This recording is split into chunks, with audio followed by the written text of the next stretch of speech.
Welcome back. Today I'm going to take you through a very easy recipe of bread making.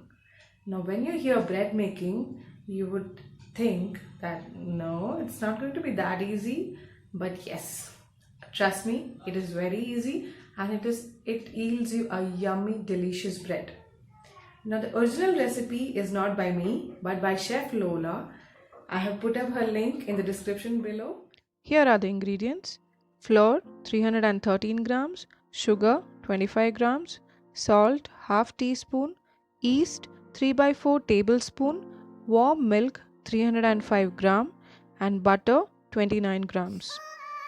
Optionally, some sesame seeds to sprinkle on top of the dough. Moving on to the process, take a large bowl and drop in all the ingredients and stir well. Here you can see that I am not following the same method or technique that was shown by Chef Lola if you have seen her video already. The changes have been brought about considering the climatic conditions in India, hence the time for proofing and certain methods and techniques have been tweaked a bit.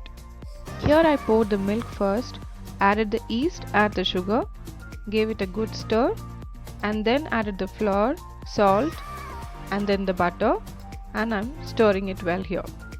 Mix it with a wooden spoon until all the ingredients are blended well.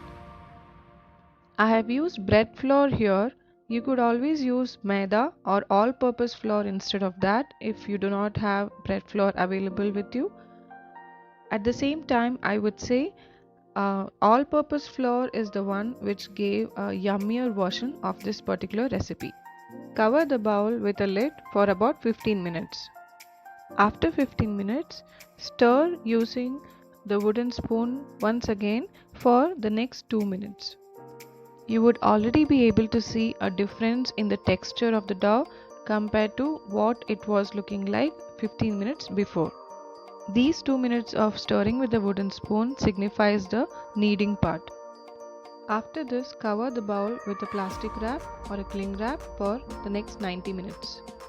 Towards the end of the 90 minutes, you can grease and keep your pan ready by dusting flour also on it. You can check the description below for the link to how to grease and dust your cake pan. After the 1.5 hours, you can see that the dough has risen and doubled in size. Punch down the air that was accumulated inside the dough and pour it or drop it into a floored surface. This bread dough is supposed to be sticky. So with the help of the extra flour that has been dusted on the surface, bring the dough together and form it into a log shape to fit into the pan. You may think that to avoid the stickiness, we could always use extra flour during the previous mixing. But no, do not do that. Even when you are bringing the dough together here in this part, make sure that you do not add too much of flour in this process.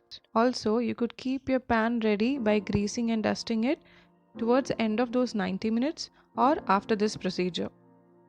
Place this shaped dough into the greased pan and fit it in properly. Cover it with plastic wrap and let it rest for the next 15 to 25 minutes. During this resting period, you could preheat your oven at 180 degrees Celsius for 10 to 15 minutes. Just before baking the bread, brush some milk on top of it. You need to make sure that you do not punch down the dough once again while brushing the milk. You could also use egg wash instead of brushing milk. For that, you could take 1 egg and mix it with a tablespoon of water, whisk it well and apply it the same way that I am applying the milk here. You could also sprinkle some sesame seeds optionally. Bake it for 25 minutes. After baking, let the bread sit in the pan for about 10 to 15 minutes. Then take it out. Rub some butter all over the bread. Just like cakes, it is very important to note that we should not slice the hot bread immediately, otherwise it may crumble.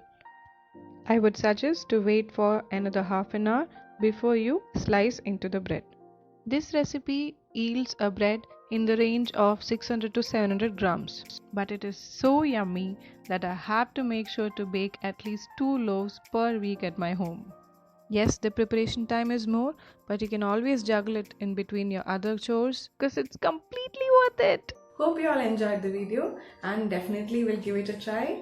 Let me know your feedback in the comment section.